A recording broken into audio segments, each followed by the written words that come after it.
Hello students, I am Dr. Aniket, Assistant Professor of Agronomy at University of Agriculture and Technology, Banda.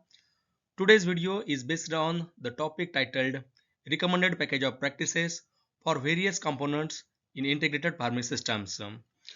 Farming based livelihood systems में different farming components को आपस में जोड़कर अधिक लाभकारी, टिकाऊ और पर्यावरण अनुकूल बनाया जाता है। ये चीजें हमें अब तक पता चली हैं।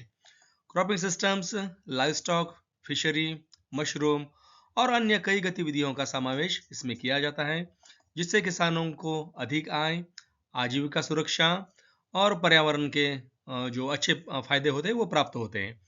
इस प्रणाली की सफलता proper recommended package of practices पर निर्भर करती है।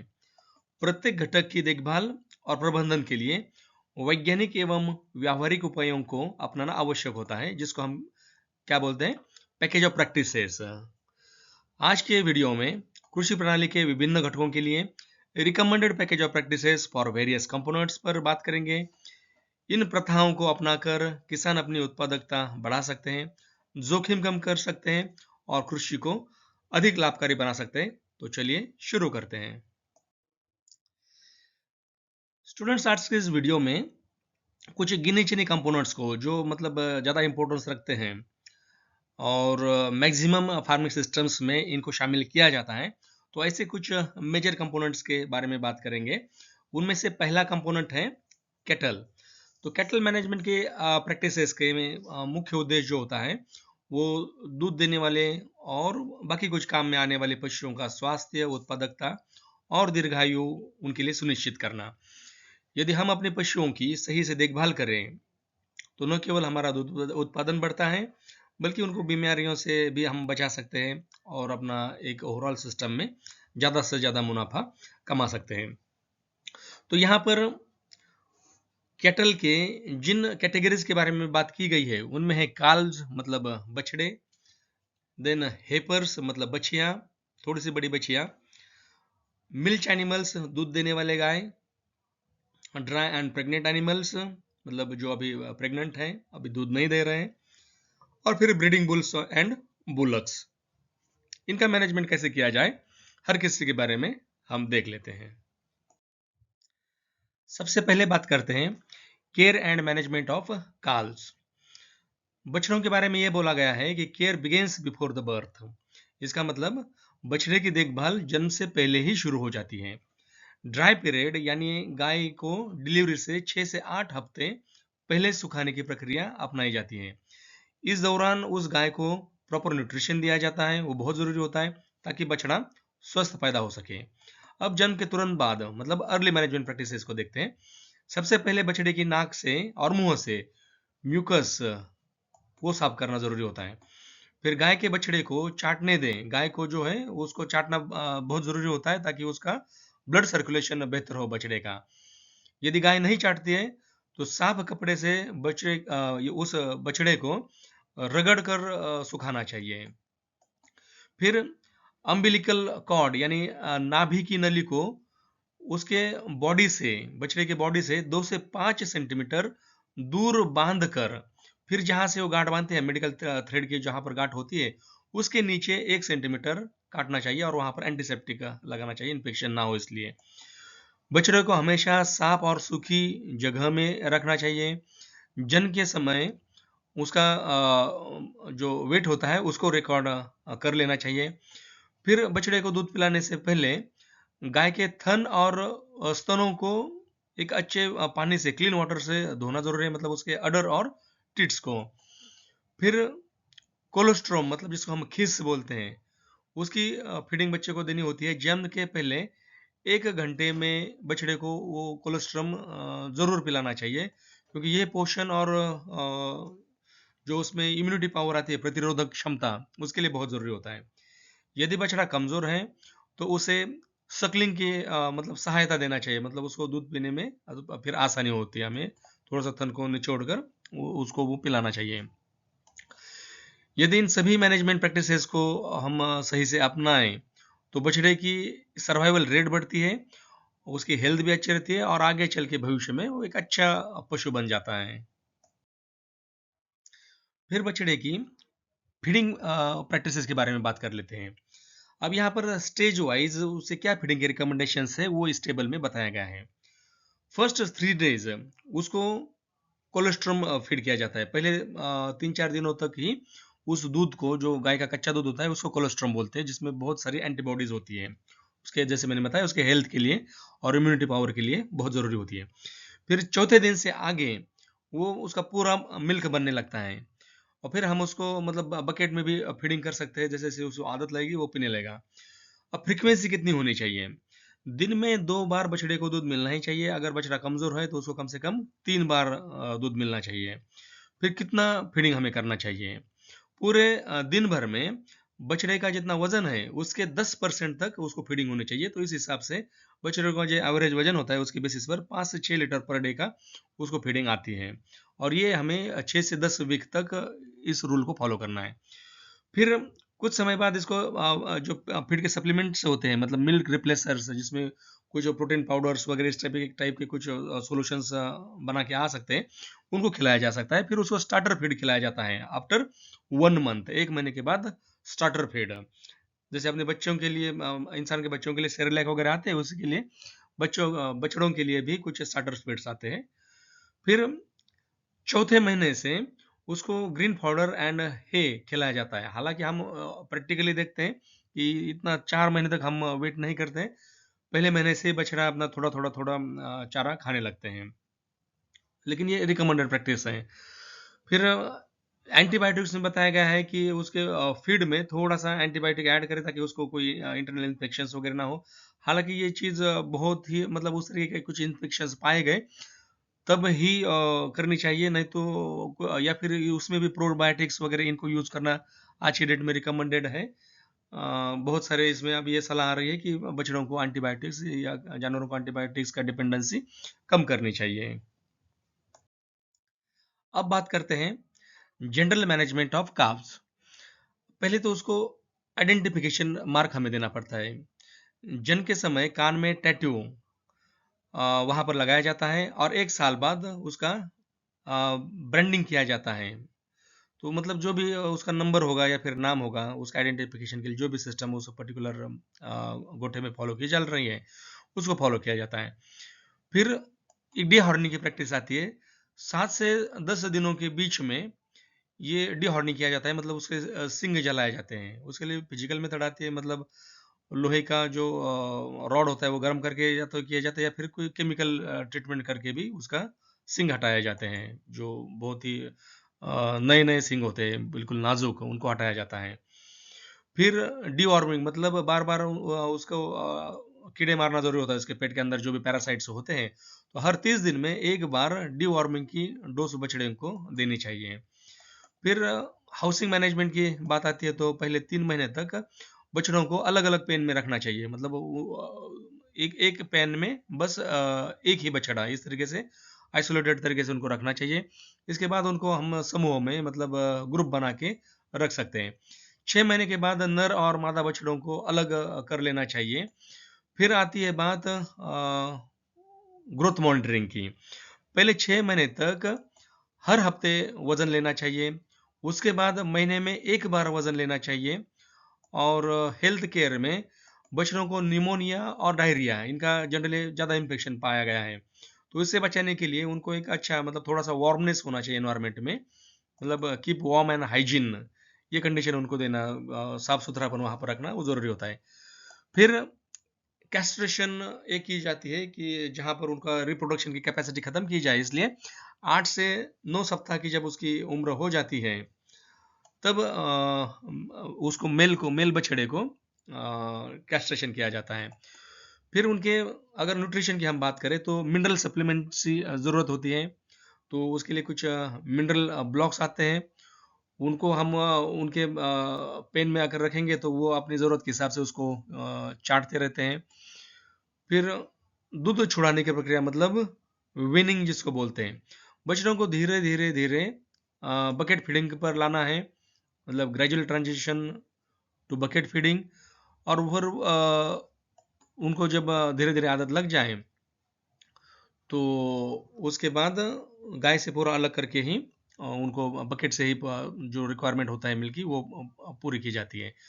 फिर देखते हैं हीफर्स की, मतलब जो बछियाँ होती हैं उनके मैनेजमेंट के बारे में।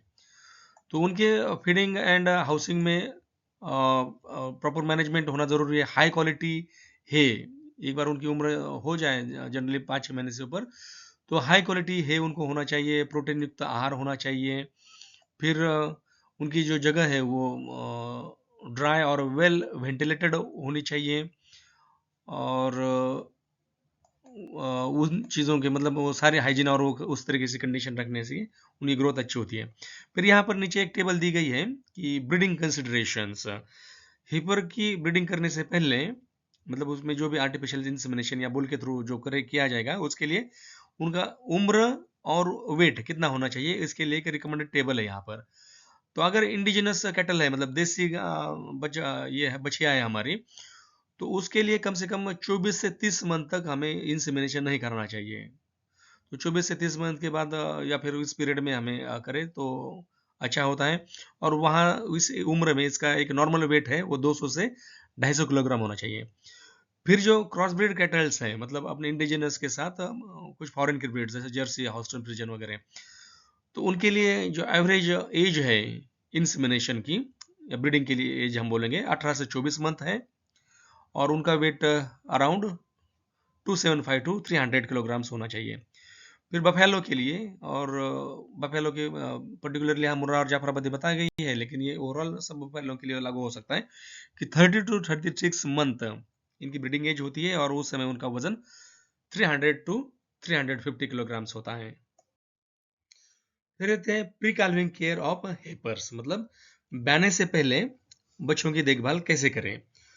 तो 6 से 8 हफ्ते पहले बच्चा को अलग शेड उसमें रखें, ताकि वो वहाँ पर आराम से बहने के लिए तैयार हो सके। फिर उसका डाइट का प्रबंधन, हर दिन 2 से 3 किलोग्राम उसको एक अच्छा concentrated feed 2 to 3 kilogram per day होना चाहिए, जिससे ऊर्जा और उसकी पोषण की पूर्ति हो सके। फिर उसको ट्रेनिंग दिलाना पड़ता है बहने से पहले, हैंडलिंग और दुहाई के लिए, मतलब उसका दूध निकालने के लिए उसको थोड़ा सा आदत लगना या फिर ट्रेनिंग देना जरूरी होता है, ताकि पशु मल्किंग की प्रक्रिया से पहले से परिचित रहे और बाद में ज़्यादा परेशान ना करें।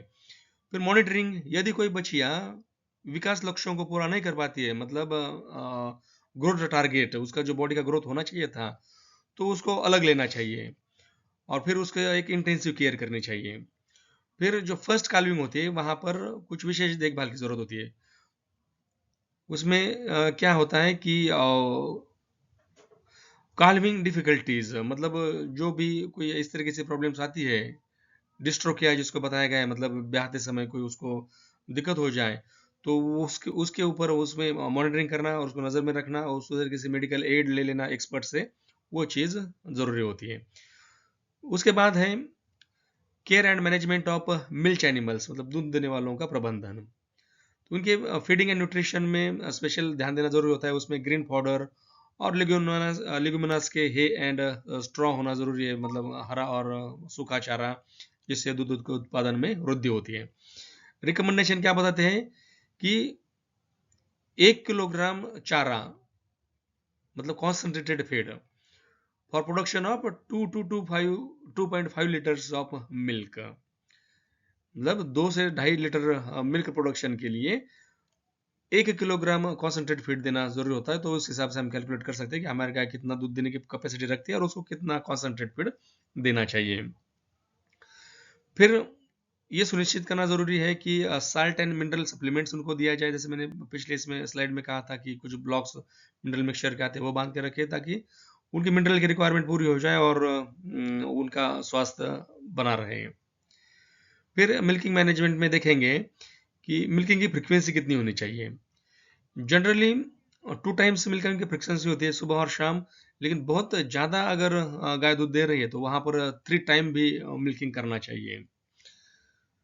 फिर उसमें जो भी मेथड्स आती है उनमें से फुल हैंड मेथड, अब वो इस बहुत डिटेल में नहीं जाएंगे, लेकिन अलग अलग मेथड होती है, नकलिंग, सकलिंग, फुल हैंड। तो फुल हैंड मेथड इसके लिए रिकमेंड की गई है। और फिर हाइजीन के बारे में बताया गया है कि उनको जैसे पर्टिकुलरली बफेलोज को बार बार धोने की ज़रूरत होती है, उनको टेम्परेचर वगैरह वार्मनेस, ये बहुत ज़्यादा गर्मी होती है तो वो टेम्परेचर में मेंटेन रखने के लिए फिर उनको ब्रश उनके ऊपर घुमाना चाहिए ताकि वो उनका ब्लड सर्कुलेशन वगैरह बना बढ़ा रहे, ग्रूमिंग जिसको बोलते हैं।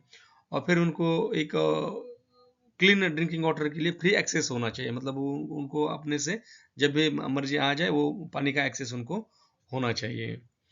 फिर इसके बाद हाउसिंग मैनेजमेंट में लिखा गया है कि लूज हाउसिंग मतलब जहाँ पर उनका फ्री मूवमेंट रहे, और दूसरी बात वहाँ पर कुछ पोर्शन छाया का रहे और कुछ पोर्शन धूप का रहे। वो जानवर अपने अकॉर्डिंगली जब उनको जिस चीज़ की ज़रूरत है, जैसे धूप लगी तो छाँव में जाके बैठे और छाँव में ठंड लगे तो धूप में आके खड़े हो जाए, इस तरीके का उनको अपना अपने अपने हिसाब से मूवमेंट का फ्रीडम होना चाहिए। फिर गर्म मौसम में भैंसों को पानी से धुलाना ज़रूरी होता है ताकि वो गर्मी से बच सके। फिर रेगुलर ग्रूमिंग मतलब पशु की त्वचा और स्वास्थ्य को बनाए रखने के लिए नियमित रूप से ब्रशिंग और उसका साफ सफाई करना ज़रूरी है। तो इन सारे प्रबंधन तरीके अपनाने से हमारी जो मिल्च एनिमल्स हैं उनका एक अच्छे तरीके से मेंटेनेंस हो पाता है। फिर care of dry and pregnant animals के बारे में बताया गया है, और उसमें भी फीडिंग एंड न्यूट्रिशन के बारे में बताया गया है कि 1.25 से 2.25 किलो मतलब 1.25 to 1.75 kilogram extra concentrate feed उनको दिया जाना ज़्यादा ज़रूरी है। फिर हाई क्वालिटी लेगुमिनस फॉडर जिसमें प्रोटीन की पूर्ति हो सके वो देना ज़रूरी है। फिर प्री कार्विंग केयर में एक मॉडरेट एक्सरसाइज मतलब चलना फिरना, इस तरीके का गायों को थोड़ा खुला छोड़ना, ये चीज़ें ज़रूरी है। फिर ब्याने से 1 से 2 हफ्ते पहले पशु को आइसोलेट रखना बाकी जानवरों से, वो ज़रूरी है, और वो उसकी शांति और सुरक्षा का माहौल फिर उसको मिलता है। फिर लग्जैटिव्स जैसे व्हीट ब्रान हो गया, ये चीज़ें ब्याने से पहले उनको देना ज़रूरी है ताकि वो उनका डाइजेस्टिव सिस्टम सही से रहे। फिर जो इम्पेंडिंग बर्थ के साइंस होते हैं उनको ऑब्जर्व करना ज़रूरी होता है, जैसे कि अडर में सूजन और वो जेनिटल एरिया में थोड़ा स्वेलिंग वगैरह उस तरीके का दिखता है तो उसको मॉनिटर करना ज़रूरी होता है। फिर बाद में देखते हैं पोस्ट काल्विंग केयर में, इसमें जन्म के बाद जेनिटल एरिया को एक अच्छे तरीके से साफ कर लेना चाहिए, गुनगुने एक साफ और गुनगुने पानी से, और साफ सफाई होने के बाद उसको पानी पिलाना भी चाहिए। फिर प्लेसेंटा 2 से 4 घंटे में निकल आती है, उसके ऊपर ध्यान देना चाहिए, तुरंत उठाना चाहिए, कई बार जानवर उसको खा लेते हैं। अगर प्लेसेंटा 2 से 4 घंटे में नहीं निकलता है तो वहाँ पर एक्सपर्ट की हेल्प लेके वो प्लेसेंटा रिमूव कर लेना चाहिए। मिल्क फ्यूअर से बचाव करने के लिए कैल्शियम सप्लीमेंटेशन की आवश्यकता होती है, और ये सारी चीज़ों को अगर हम ध्यान में रखेंगे तो हमारी न्यूली मिल्कम एनिमल है या फिर प्रेग्नेंट एनिमल, उनका स्वास्थ्य अच्छे तरीके से बना रहता है। इस स्लाइड में बात की गई है care and management of breeding bulls and bullocks.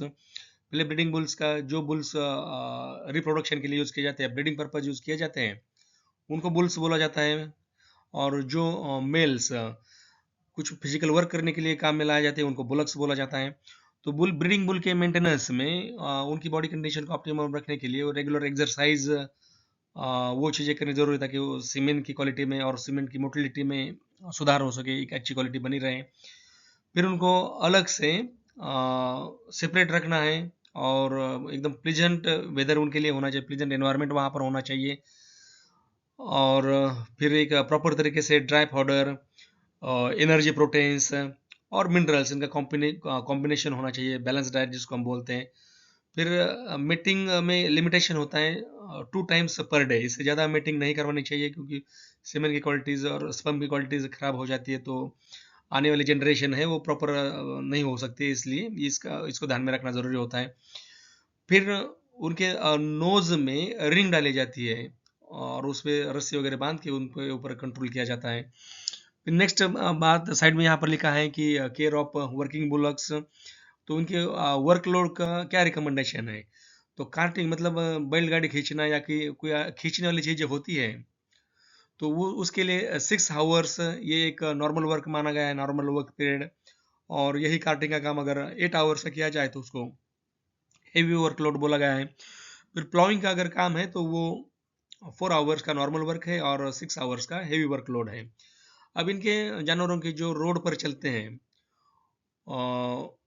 उनको मेटल शूज मतलब टिन के शूट ठोकी जाती है नीचे से उनके खुरों के नीचे, वो करना ज़रूरी होता है। फिर उनको उनकी रिक्वायरमेंट के अनुसार रफेजेस और 1 to 2 किलोग्राम कॉन्सेंट्रेट डेली मिलना चाहिए। फिर एक अच्छा क्लीन वाटर और प्रॉपर शेल्टर उनके लिए होना चाहिए और ग्रूमिंग उनकी ज़रूरी हो ताकि वो उनमें माइल्डनेस बनी रहे और उनका एक नेचर शांत तरीके से रहे। तो ये चीज़ें हैं बुल और बुलक्स के बारे में। अब फिशरी के कंपोनेंट के मैनेजमेंट के बारे में देखते हैं। यहाँ पर बात की गई है कंपोजिट का फिश फार्मिंग की, मतलब जो कंपोजिट तरीके से अलग अलग मछलियों को इकट्ठा किया जाता है, उसके बारे में बात हो गई है फार्म पॉन्ड में। तो जहाँ पर हमारा फार्म पॉन्ड है उसकी वहाँ की सॉइल और वाटर की क्वालिटीज़ कैसे होनी चाहिए, तो थोड़ा सा लोमी या क्ले लोमी सॉइल होनी चाहिए जिसका पीएच 6.5 से 7.5 के बीच में होना चाहिए। फिर न्यूट्रिएंट्स में बात करें तो टोटल नाइट्रोजन 30 to 50 मिलीग्राम पर 100 ग्राम होना चाहिए। टोटल फास्फोरस 6 to 16 मिलीग्राम पर 100 ग्राम होना चाहिए और ऑर्गेनिक कार्बन 1 से 2% तक वहाँ की सॉइल में होना चाहिए ताकि इस सॉइल में प्लैंक्टन और जू प्लैंक्टन बढ़ पाते हैं, फाइटोप्लैंक्टन और जू प्लैंक्टन, जहाँ से मछलियों की ग्रोथ भी अच्छी होती है, तालाब का पानी का जो ऑक्सीजन कंडीशन वगैरह है वो अच्छे से मेंटेन होती है। तो वाटर की क्वालिटीज़ में पानी का टेम्परेचर मतलब 25 to 30 डिग्री सेंटीग्रेड मेंटेन रहना ज़रूरी है। फिर तालाब की गहराई है मतलब वाटर डेप्थ है, वाटर पानी कितना रुका है तो 1.5 मीटर से ज़्यादा ही होना चाहिए। और डिजॉल्व ऑक्सीजन जो है पानी में 5 मिलीग्राम पर लीटर या उससे ज़्यादा ही होना चाहिए। फिर स्टॉकिंग से पहले पॉन्ड के मैनेजमेंट में क्या क्या चीज़ें करना ज़रूरी है, तो पहले गर्मी में एक बार पॉन्ड सुखाना चाहिए, पॉन्ड ड्राइंग जिसको बोलते हैं, जिससे मिट्टी की गुणवत्ता सुधरती है और जो भी वीड्स वगैरह होते हैं और बाकी जो नॉन रिक्वायरिंग फिश होती है जैसे देसी फिश वगैरह जो अपना या तो हमारे फिश के लिए हार्मफुल होती है उनको खाती है या फिर उनके फीड पर अपने कंपटीशन क्रिएट करती है, उनको हटाना ज़रूरी होता है, इसलिए तालाब को सुखाना चाहिए। फिर वहाँ पर लाइम का यूज़ करना रिकमेंडेड है, 250 kilogram lime per hectare. Lime मतलब कैल्शियम ऑक्साइड होता है।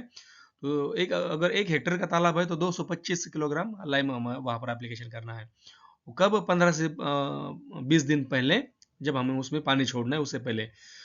फिर अगर सॉइल का पीएच कम ज़्यादा है तो उसको भी मेंटेन करने में इस तरीके से हमें मदद मिलती है और वहाँ पर माइक्रो ऑर्गेनिजम्स हैं उनकी ग्रोथ होती है। फिर स्टॉकिंग मतलब मछलियाँ छोड़ना पानी में, तो जो मछलियाँ छोड़ते हैं हम जिनको फिंगरलिंग्स से बोलते हैं, उनका वजन लगभग 50 to 100 ग्राम्स तक होना चाहिए।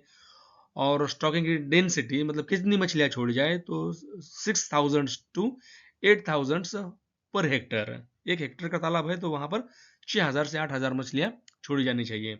और मछलियाँ छोड़ने के लिए बेस्ट सीजन होता है जुलाई होता है, जब ऑनसेट ऑफ मानसून और वो टेम्परेचर और सारी चीज़ें बहुत बढ़िया रहती है। पानी भी बारिश का साफ पानी तालाब में आता है तो वो पानी भी बेस्ट होता है। तो इस तरीके से स्टॉकिंग के लिए हमें जुलाई का मंथ को मोस्ट पॉसिबली यूज़ करना चाहिए। यहाँ पर टेबल में बताया गया है कि जो हम कंपोजिट कल्चर या एक मिक्स कल्चर फिशरीज का कर रहे हैं उसमें किन किन मछलियों का सम्मिलित होना चाहिए और किसका प्रोपोर्शन कितना होना चाहिए। मतलब 10 के हिसाब से किया, अगर हम 10 मछलियाँ छोड़ रहे हैं वहाँ पर, तो वहाँ पर हर मछली के ब्रीड है उसकी कितनी मछलियाँ उसमें रहें उस प्रोपोर्शन के हिसाब से माना गया है चीज़ें। और उसमें भी अलग अलग कल्चर्स हैं, जैसे कि 3 स्पीसीज वाला कल्चर जहाँ पर हम 3 ही मछलियाँ छोड़ेंगे, या फिर 4 मछलियों का कल्चर, या फिर 6 स्पीसीज वाला कल्चर। तो सबसे पहले बात करते हैं 3 स्पीसीज कल्चर में। तो जहाँ पर 3 मछलियों का कल्चर हम फॉलो करते हैं वहाँ पर कटला, रोहू और मृगल इनको प्रेफर किया गया है। और आउट ऑफ 10 हर किसी का प्रोपोर्शन है वो 4-3-3 रहेगा। कटला का 4, रोहू का 3 और मृगल का 3। फिर जब हम 4 स्पीसीज वाला फिश कल्चर एक्सेप्ट करते हैं तो वहाँ पर कटला उसकी 3 मतलब हर 10 पार्ट के पीछे 3 मछलियाँ कटला की, रोहू की 3 मछलियाँ, मृगल की 2 मछलियाँ और कॉमन कार्प की 2 मछलियाँ। फिर जब 6 स्पीसीज वाले फिश कल्चर की बात करते हैं तब वहाँ पर कटला का प्रोपोर्शन 1.5 होना चाहिए, फिर रोहू का 2.0, मृगल का 1.5, सिल्वर कार्पा 1.5 और ग्रास कार्पा 1.5, कॉमन कार्पा 2.0। प्रोपोर्शन के हिसाब से अगर 100 मछलियों के कल्चर की हम बात करें तो कटला की 15 आएगी, रोहू की 20, मृगल की 15, सिल्वर कार्प की 15, ग्रास कार्प की 15 और कॉमन कार्प की 20 मछलियां ऐसे कल्चर में आ जाएंगे। अब वहां पर मछलियों के साथ अगर और कोई कंपोनेंट हम जोड़ रहे हैं, जैसे हमने पिछले बात की थी, जो फिशरी के एक्वाकल्चर के अलग अलग कल्चर्स थे, उसमें पहला कल्चर था पोल्ट्री फिश वाला। तो वहां पर क्या बताया गया है कि 1 हेक्टर में आपके अगर 1 हेक्टर का पॉन्ड है तो वहां पर 500 to 600 बर्ड्स होने चाहिए पोल्ट्री के। मछलियों की आपकी जो संरचना है वो ऊपर के जो टेबल है उसकी तरह रहेगी। और वहां पर कौन कौन सी ब्रीड सुटेबल बताई गई है कि BB300, रोड्स आइलैंड रेड, फिर लेग हॉर्न, शावर। फिर दूसरी बात है टेबल ए में, इसी टेबल में नीचे वाले पिग फिश कल्चर की, जहां पर हेक्टर 20 to 30 पिग का हर्ड हम मेंटेन कर सकते हैं। और वहां पर जो हमने पहले भी देखा था लार्ज व्हाइट यॉर्कशायर, बर्कशायर, इस इन ब्रीड्स का सुझाव दिया गया है। फिर जब हम डक फिश फार्मिंग करते हैं तो 1 हेक्टर के तालाब में 300 डक्स को रेज किया जा सकता है, जिसमें खाकी Campbell, Indian runner, white picking और मस्कोवी इन ब्रीड्स का सम्मेलन किया जा सकता है। फिर अगर कैटल फिश कल्चर है हमारा तो हमारे पास 3 to 4 बफेलोज या फिर 5 to 6 काउज पर हेक्टर हम रेयर कर सकते हैं, जिनके साथ मछलियों का इंटीग्रेशन किया जा सकता है। तो जो भी एक्सक्रीटा वगैरह कैटल यूनिट से निकलता है वो सारा सीधा तालाब में जाता है और वो मछलियों के लिए फायदेमंद होता है। फिर अगर हॉर्टी फिश सिस्टम है तो हम पॉन्ड की जो बॉर्डर्स होती है, हमारे यूनिवर्सिटी के यूनिट में भी इस तरीके से चीज़ें की गई है, तो वो पॉन्ड बॉर्डर्स के जो डाइक्स या बॉर्डर्स होते हैं वहाँ पर अलग अलग फ्रूट के ट्रीज लगाए जाते हैं, बनाना या फिर लाइम, जो सिट्रस की कैटेगरी के अलग अलग पौधे, पपाया, वेजिटेबल्स, इनका ग्रोथ यहाँ पर किया जा सकता है। अब यहाँ पर तालाब में मैन्योरिंग भी करनी पड़ती है। तालाब का जो पानी होता है उसको और जू प्लैंक्टन और फाइटोप्लैंक्टन डेवलप करने के लिए किस तरीके से और एनरिच किया जा सके, वहां पर क्या बताया गया कि ऑर्गेनिक जो भी आपका FIM या कंपोस्ट जो वो चीजें होती है, हर महीने में 1000 किलोग्राम पर हेक्टर, इस हिसाब से उनका एप्लीकेशन होना चाहिए। फिर कुछ इनऑर्गेनिक फर्टिलाइजर्स बताए गए, उनका भी हमें एडिशन करना है। और ये 10 इक्वल इंस्टॉलमेंट्स में, मतलब एक बार हम मछलियों का मान के चलिए एक साल में अगर एक हार्वेस्टिंग करते हैं तो एक हार्वेस्टिंग के लिए हमें 10 इक्वल इंस्टॉलमेंट्स में ये टोटल देना होता है। मतलब एक साल में टोटल यूरिया जाएगा 200 kilogram per hectare, single super phosphate SSP 250 kilogram per hectare और muriate of potash MOP 40 kilogram per hectare. और जैसे ऊपर लिखा गया है कि 10 इक्वल इंस्टॉलमेंट्स में, मतलब हर बार में, जैसे यूरिया की मैं बात करूं तो 20 किलोग्राम यूरिया हर बार में डालना है। इस तरीके से 10 बार में जाके वो 200 किलोग्राम हो जाएगी। इस हिसाब से ये कैलकुलेशंस होते हैं। फिर फिश फीडिंग की जब बात आती है तो उनके फीड में क्या क्या होना चाहिए। एक तो आजकल बना बनाया फीड मार्केट में आता है, लेकिन वो बहुत कॉस्टली होता है और इसके लिए हम अब अपने खेत पर मछलियों का फीड बना सकते हैं। उसमें क्या चीज़ें होनी चाहिए, rice bran plus oil cake होना चाहिए, ताकि उनकी जो भी कार्बोहाइड्रेट्स, प्रोटीन्स और फैट्स वगैरह वो रिक्वायरमेंट है वो वहाँ से पूरी हो सके। तो इसका प्रोपोर्शन होना चाहिए 1:1 रेशियो में। मतलब राइस ब्रान अगर हम 10 किलो ले रहे हैं तो वहाँ पर ऑयल केक भी 10 किलो होना चाहिए। और इसके साथ as per the requirement vitamin और मिनरल का मिक्सचर जाना चाहिए उसमें। फिर फीडिंग रेट, मतलब कितना इनको फीड खिलाया जाए। अगर 500 ग्राम से नीचे का वजन है मछली का, स्टेज बाय स्टेज वजन बढ़ता रहेगा। जब तक मछली का वजन 500 ग्राम से कम है हर एक मछली का, तो वहां पर उनके जितना भी वजन होगा उस बॉडी वेट के हिसाब से 5 to 6% फीड इनको खिलाया जाता है। और जब ये वजन मोर देन 500 ग्राम हो जाए हर मछली का, तो वहां पर उनके वजन के अनुसार 2 to 3% उनकी बॉडी वेट के फीड खिलाया जाता है उनको। फिर फीडिंग मेथड्स में पहले 2 महीने के लिए हम ब्रॉडकास्टिंग करते हैं, तालाब में जगह जगह पर इसको फेंकना पड़ता है, ब्रॉडकास्टिंग करना पड़ता है फर्स्ट 2 मंथ्स में। फिर आफ्टर 2 मंथ्स ये जो फीड होता है इसको बोरियों में भरा जाता है, या फिर ट्रेज आते हैं उसके स्पेशल, उन ट्रेज में भरा जाता है जिसमें छेद होते हैं। और बोरियों में भी अगर भरते हैं तो जगह जगह पर उसको छोटे छोटे छोटे छेद किए जाते हैं और फिर रस्सी से इन चीज़ों इन फीड की बोरियों को ऐसे बांधा जाता है ताकि वो पानी में लटकती रहे, पानी में डूबी रहे। और मतलब तालाब के एक कॉर्नर से दूसरे कॉर्नर पर रस्सी बांधते हैं और रस्सी में जगह जगह पर ये बोरियां बांधी जाती है और उसमें छेद होते हैं, उसमें फीड भरा होता है, तो मछली अपने अनुसार, अपने रिक्वायरमेंट के अनुसार वहां पर जाती है और उस छेद में से धीरे धीरे धीरे वो फीड निकाल के खाने की उनको आदत लगती है। फिर हार्वेस्टिंग की बात आती है, तो मार्केट जो साइज है 0.8 टू 1.25 किलोग्राम्स, मतलब 800 ग्राम से 1.25 किलोग्राम, ये स्टैंडर्ड वेट माना गया है, जिसको बहुत ज़्यादा मार्केट में प्राइस मिलती है, वो उतना ही इकोनॉमिक होता है। फिर लगभग ये वेट अचीव करने के लिए 1 साल लगता है मछलियों को, जो कल्चर की हम यहाँ पर बात कर रहे हैं। और मेथड क्या है, ड्रैग नेट, नेट से उसका हार्वेस्टिंग किया जाता है। और जनरली अगर हमने जुलाई में बैच लगाई है और 1 साल का हम मान के चलो, तो उसके नेक्स्ट ईयर मई या जून में उनका हार्वेस्टिंग किया जाता है, या फिर एज पर मार्केट डिमांड, अगर मछलियों की साइज बड़ी हो रही है तो हम बीच बीच में भी मार्केट के अनुसार उनको निकाल के बेच सकते हैं। फिर इस तरीके से जब मैनेजमेंट होता है तो 3.5 to 4.0 tons per hectare per year इतना प्रोडक्शन बताया गया है। और रेट भी जब जो हमारा एक्सपीरियंस है, थोक में ये मछलियाँ 100 रुपीज़ पर किलोग्राम से ऊपर ही बेची जाती है, तो बहुत सारा इनकम, लगभग 4 लाख तक का इनकम एक पर हेक्टर तालाब से मछलियों से मिलता है। यहाँ पर मशरूम कल्टीवेशन, इस कंपोनेंट की बात कर लेते हैं। तो मशरूम तो मैक्सिमम हर किसी को पता है, हर किसी ने कभी खाया होगा, देखा होगा। यहाँ पर मेजर स्पेसिस जो है उनमें बताया गया है कि टेबल देखिए नीचे वाला, कि बटन मशरूम जिसको एगेरिकस बाइस्पोरस बोलते हैं, फिर धिंगरी मशरूम प्लूटर स्पेसिस बोला जाता है, और मिल्की मशरूम जिसको कैलोसाइब इंडिका इस नाम से जाना जाता है। तो यहाँ पर सुटेबल टेम्परेचर की रेंज दी गई है, किस मशरूम के लिए कितना टेम्परेचर होना चाहिए। जैसे बटन मशरूम के लिए 14 टू 6 डिग्री सेंटीग्रेड टेम्परेचर, धिंगरी के लिए 22 टू 26 डिग्री सेंटीग्रेड टेम्परेचर, और मिल्की मशरूम के लिए 30 टू 35 डिग्री सेंटीग्रेड टेम्परेचर। और कल्चर पीरियड की बात हुई है, जैसे बटन मशरूम 2 क्रॉप्स हम पर ईयर ले सकते हैं, अक्टूबर के फरवरी के बीच में। और ढिंगरी मशरूम, उसके भी 2 क्रॉप्स, एक बैच जो है वो सितंबर टू नवंबर के बीच में, और दूसरी बैच फरवरी से अप्रैल के बीच में हम ले सकते हैं। और मिल्की मशरूम की 2 बैचेस फिर वो मार्च से मई के बीच में, और जुलाई से सितंबर के बीच में दूसरी बैच।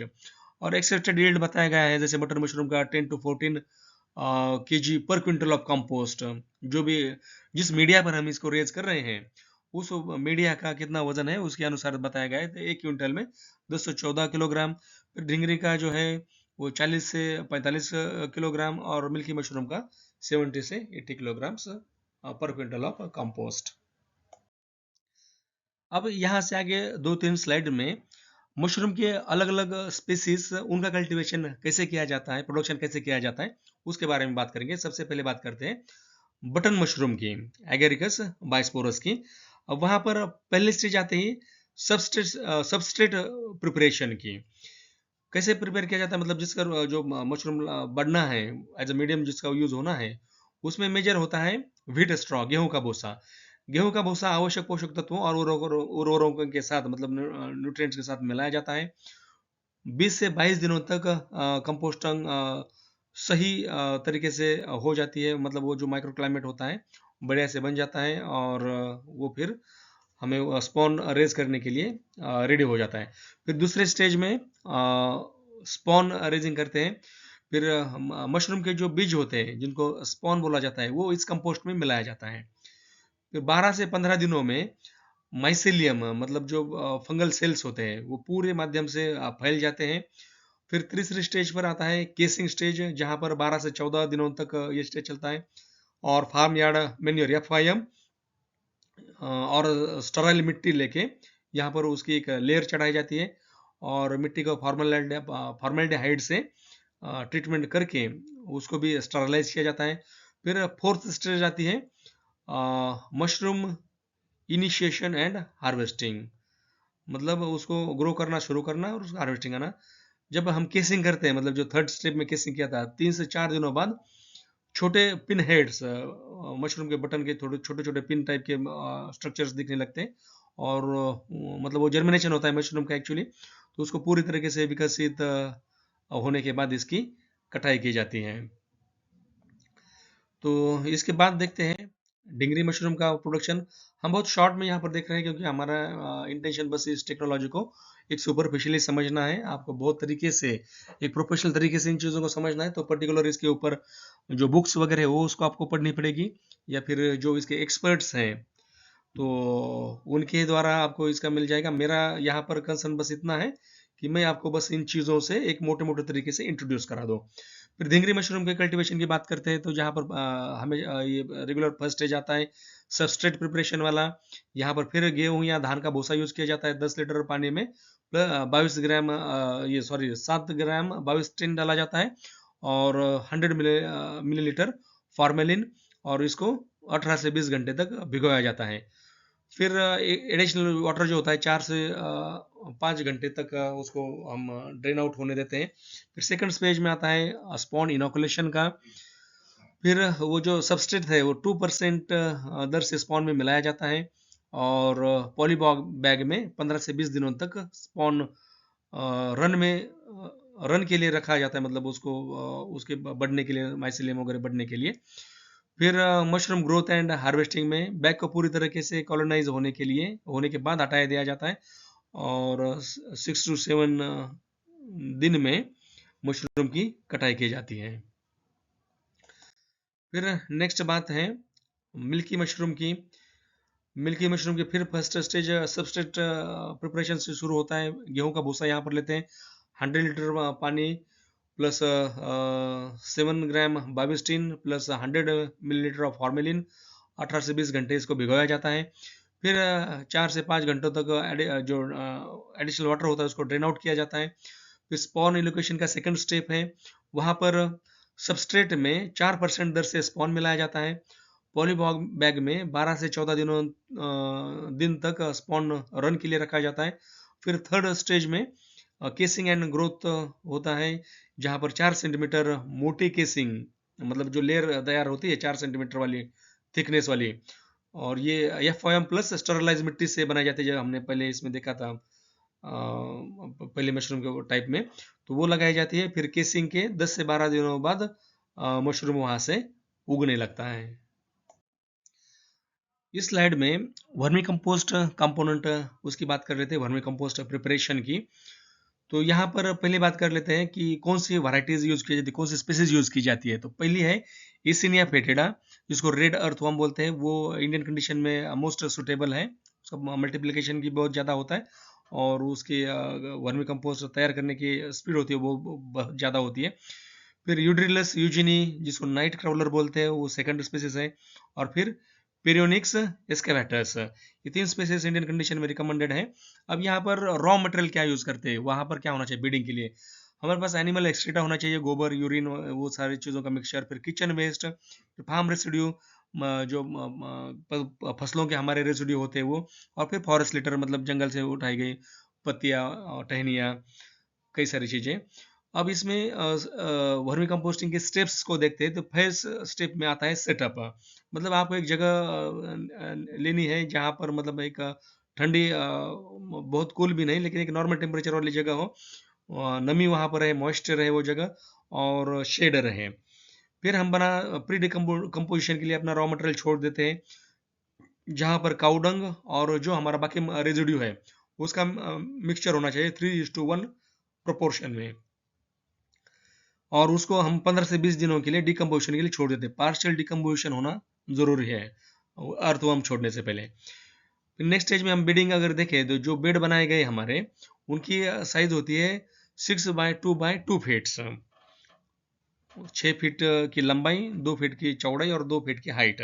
इतने स्टैंडर्ड साइज के बेड हम बना लेते हैं। इसको थोड़ा सा मैनिपुलेट भी कर सकते हैं, जैसे लंबाई भी बढ़ा सकते हैं, चौड़ाई भी 2 से 3 फीट या 4 फीट तक बढ़ा सकते हैं। हाइट 2 फीट से ज़्यादा नहीं रखनी चाहिए, क्योंकि वहाँ पर जब हमें उसका टर्निंग अप करना पड़ता है, वहाँ पर परेशानी हो सकती है। फिर जो हमने जो मटेरियल बनाया था पार्शियल डिकम्पोज्ड, उसको हम भर देते हैं बेड्स में। 1.5, अगर इस साइज के बेड है तो 1.5 टू 2 क्विंटल्स रॉ मटेरियल हर बेड में आ जाएगा, और वहाँ पर फिर हम अर्थवर्म को इंट्रोड्यूस कर देते हैं। तो यहाँ पर रेट बताया गया है कि 1500 टू 2000 रेड अर्थवर्म्स पर बेड। एक बेड में जो डायमेंशन हमने बताया 6x2 फीट का, वहाँ पर 1500 से 2000 केचुए लमसम हमें छोड़ने चाहिए।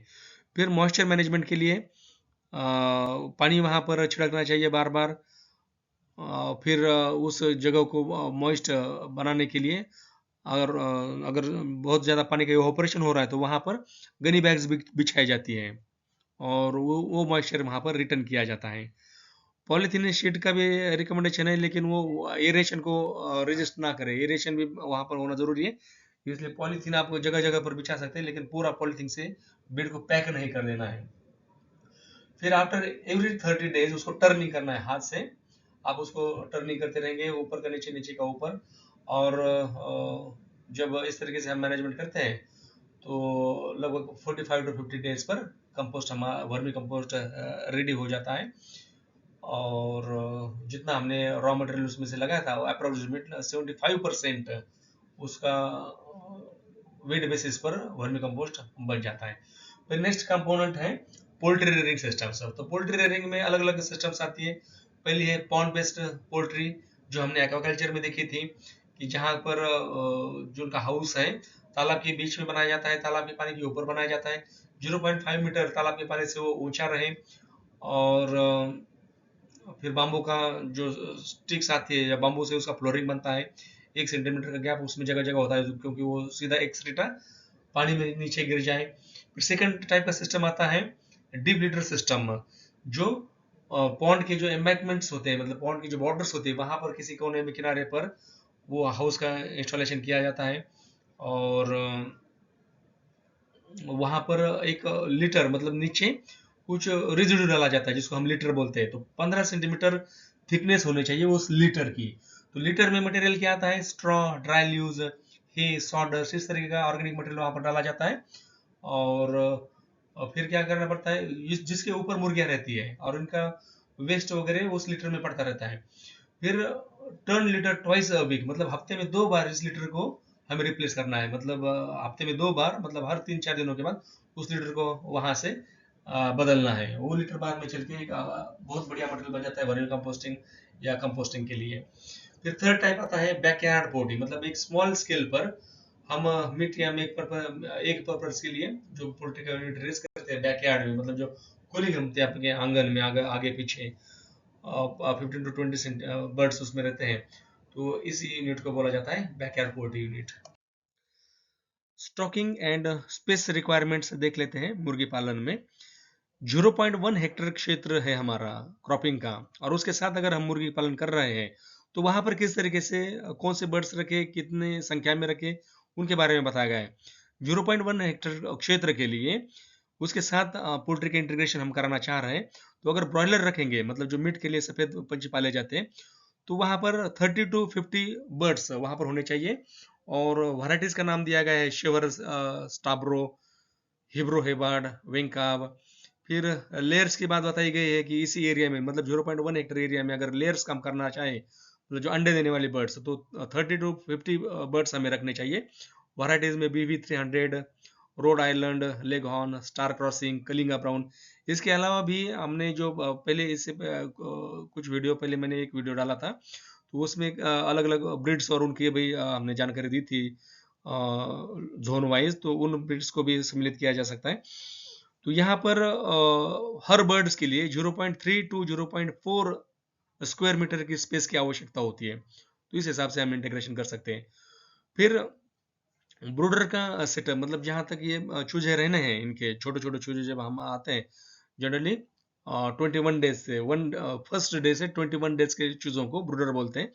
तो इनका जो ब्रूडर का जो साइज है वो 4 फीट या फिर 4 फीट का उसका डायमीटर और 1.5 फीट की 5 फीट की उसकी गहराई होनी चाहिए। और फिर यहाँ पर ऐसे मतलब 4x1.5 फीट का जो ब्रूडर चेम्बर है, वहाँ पर 200 से 250 चूजे आ जाएंगे। और वहाँ पर हमें टेम्परेचर मेंटेन करना है 28 to 38 डिग्री सेंटीग्रेड के बीच में। जो ह्यूअर लैंप या जो अलग अलग बल्ब आते हैं 200 वैट्स के वगैरह, वहां से हम ये टेम्परेचर को मेंटेन करते हैं। ये टेम्परेचर मेंटेन करना बहुत जरूरी होता है, क्योंकि ठग लगने के कारण चूजों में मोर्टेलिटी बहुत ज्यादा हो सकती है। फिर आगे इसमें देखते हैं कि फीडिंग प्रैक्टिसेस। जो लेयर मुर्गियां हैं मतलब अंडे देने वाली, उनके पहली बात की गई है 72 वीक्स तक क्या किस तरीके से होना चाहिए। तो पहले 0 to 8 वीक्स हैं, वहां पर चिकन मैश आता है। अब ये इनके अलग अलग तरीके होते हैं। जो फीडिंग आती है, रेडीमेड फीडिंग आती है, उनकी साइज अलग अलग होती है। जितने चूजे छोटे उतने बड़े, छोटे साइज का दाना आता है, जितने उनकी साइज बढ़ती है बड़े साइज का दाना वो बन जाता है। फिर 9 to 20 वीक्स के लिए ग्रोवर मैश का यूज किया जाता है। फिर 21 to 72 वीक्स के लिए लेयर मैश का यूज किया जाता है। और यहाँ पर जो हमने स्टेज वाइज रखा गया है, तो 8 ग्राम से लेके 110 ग्राम पर बर्ड्स, इस हिसाब से ये धीरे धीरे धीरे मतलब फर्स्ट वीक से 72 वीक्स तक ये फीडिंग की इनकी रिक्वायरमेंट बढ़ती रहती है। शुरुआत में 8 ग्राम पर बर्ड होता है और बढ़ते बढ़ते आखिर तक वो जाके 110 ग्राम तक हो जाता है पर बर्ड।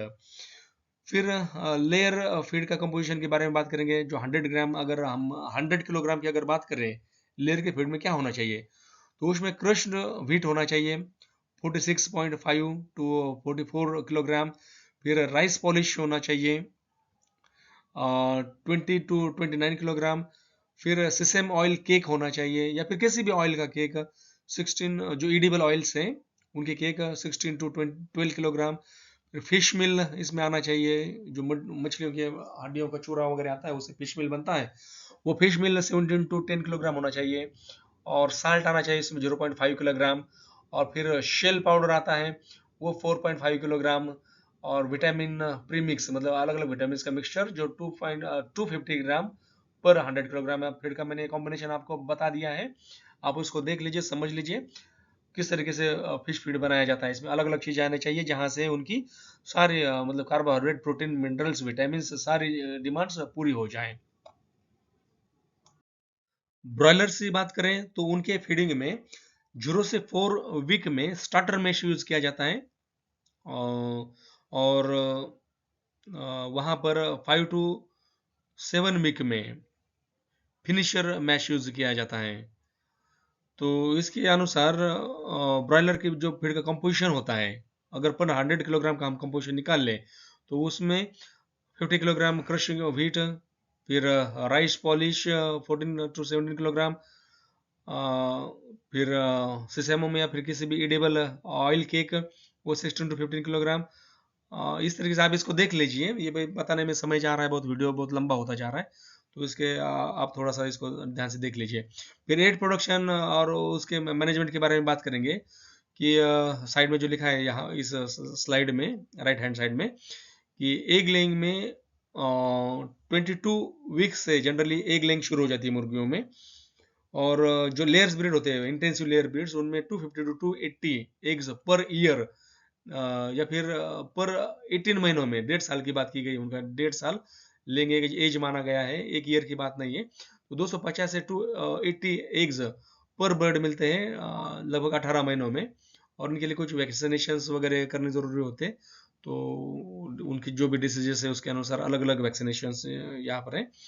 फिर बैकयार्ड पोल्ट्री में कुछ ब्रिड्स के नाम बताए गए, कैरी निर्भीक, कैरी श्यामा, श्रीनिधि, कलिंगा ब्राउन। और इसके साथ हमने जैसे पिछले इसमें बताया था कि कड़कनाथ, कैरी देवेंद्र, नागेंद्र, ये ब्रीड्स भी अच्छे पाए गए हैं।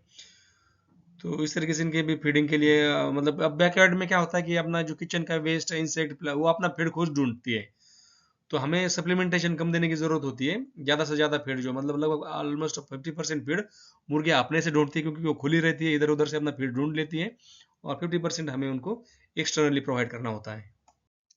स्टूडेंट्स थोड़ा सा फास्टली देख लेते हैं, फिर आगे हम बात करते हैं डक इंटीग्रेशन की। फार्मर सिस्टम में डक का इंटीग्रेशन किस तरीके से किया जाता है। तो फिश के साथ इंटीग्रेशन में उसके कुछ फायदे बताए गए हैं कि जैसे उनकी बतख की बीट तालाब को न्यूट्रिएंट प्रदान करती है। बतख पानी की गुणवत्ता में सुधार करने वाले बायो एरेटर्स के रूप में काम करता है। जैसे मैंने कहा था कि जब वो तैरती है तो लहरें उठती है और उसके साथ पानी में ऑक्सीजन घुल जाता है। फिर इनके हाउसिंग के लिए पॉन्ड के किनारे पर ही इनका हाउसिंग होना चाहिए, वहाँ पर इनका शेड बनना चाहिए। और ये इनका जो ड्राई रन मतलब dry run to wet run का जो पीरियड होता है वो 1:1.5 से 2 तक होना चाहिए। मतलब वो कितना समय बाहर रहते हैं और कितना समय वेट एनवायरनमेंट में रहते हैं।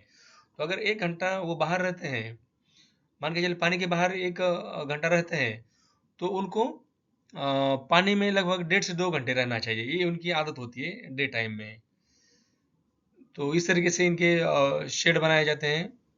और फिर फ्लोर में जो 30 डक्स की अगर हम बात करें तो वहाँ पर 13 टू 14 मीटर स्क्वायर का शेड सफिशिएंट होता है। फिर स्टॉकिंग एंड ब्रीड्स में 0.1 हेक्टेयर तालाब के लिए 30 का यूनिट रिकमेंड किया गया है। और उसमें 3 टू 4 वीक के बतख के चूजे वहाँ पर लाने चाहिए। और अंडा के बतख के अंडे प्रोडक्शन के लिए खाकी कैम्बल और इंडियन रनर ये ब्रीड्स रिकमेंडेड है। और मांस के लिए व्हाइट पेकिन या फिर मस्कोवी। और ड्यूअल पर्पस के लिए रोइन ये ब्रीड रिकमेंडेड है। फिर फीडिंग की बात करें तो इनको चावल की भूसी और ब्रोकन राइस मतलब टूटे चावल की भूसी प्लस जो पोल्ट्री फीड आता है उसको इकट्ठा करके उनका रेशियो लेना चाहिए 2:1 में। और इनके लिए जो प्राकृतिक अपने से सर्च करते हैं तो कोई पानी में होने वाले जो फ्लोरा होता है, खरपतवार होते हैं, कीटक होते हैं, उनकी लार्वा होती है, तो ये सब अपना इधर उधर से खाते रहते हैं। प्रिकॉशंस में इसमें क्या है कि 10 टू 20 सेंटीमीटर जो फिश होती है इनको यूज करना चाहिए जब हम इंटीग्रेशन करते हैं बत्तखों के साथ मछलियों का। तो 10 से 12 सेंटीमीटर लंबी ही मछली होनी चाहिए। अगर उससे छोटी मछली है तो बत्तख उसको खा जाएंगे, इसलिए मछलियों को बत्तखों से बचाने के लिए 10 सेंटीमीटर से लंबी ही मछली हमें यूज करनी चाहिए। फिर प्रोडक्शन में 50 टू 60 किलोग्राम पर ईयर का प्रोडक्शन बताया गया है। 30 की यूनिट की बात है ये। और 1800 टू 1850 एग्स पर ईयर। और इस तरीके से हम मछलियों का इंटीग्रेशन करें तो 350 टू 40 किलोग्राम्स 400 किलोग्राम्स हर साल में मछलियों का उत्पादन मिलता है। Integration of piggery with fish pond की बात करते हैं। सुअर की बीट मछली के लिए पौष्टिक खाद्य का कार्य करती है, हमें पता है। सुअर की खाद में 60 टू 70% डाइजेस्टेबल फीड होते हैं।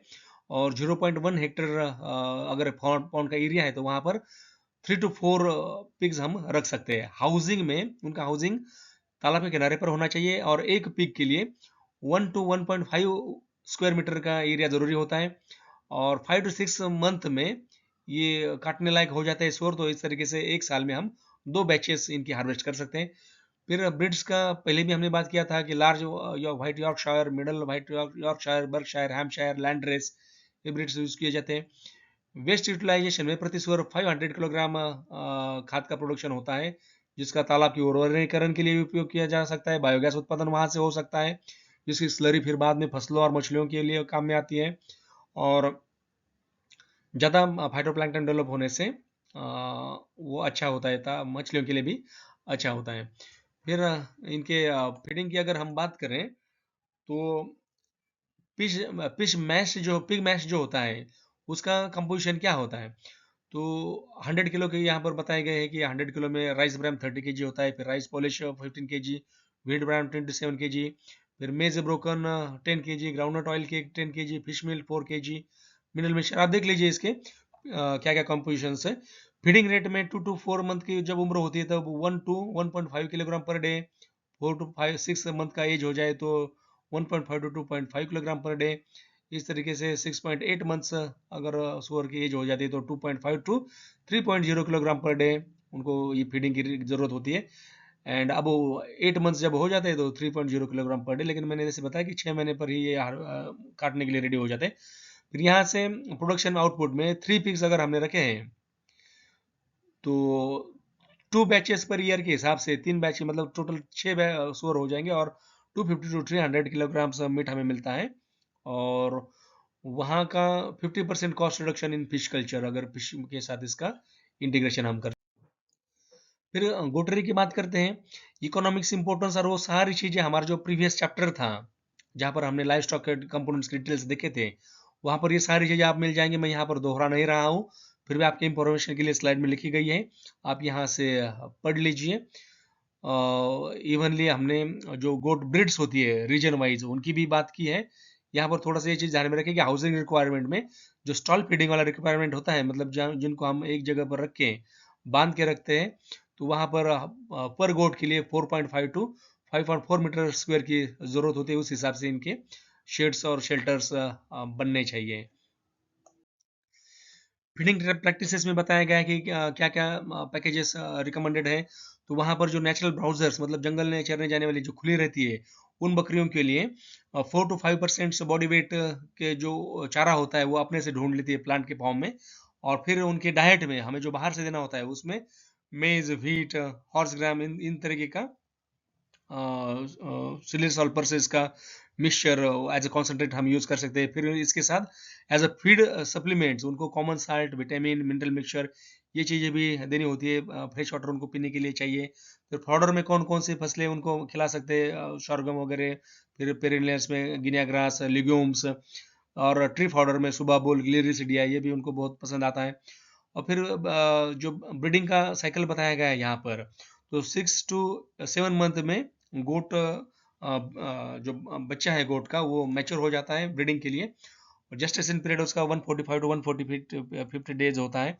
फिर हर उसके ब्याह में वो 2 to 3 किड्स को बर्थ देती है। तो ये एक जनरल एवरेज माना गया है कि 2 साल में इनके 3 बार किडिंग होता है बकरियों का।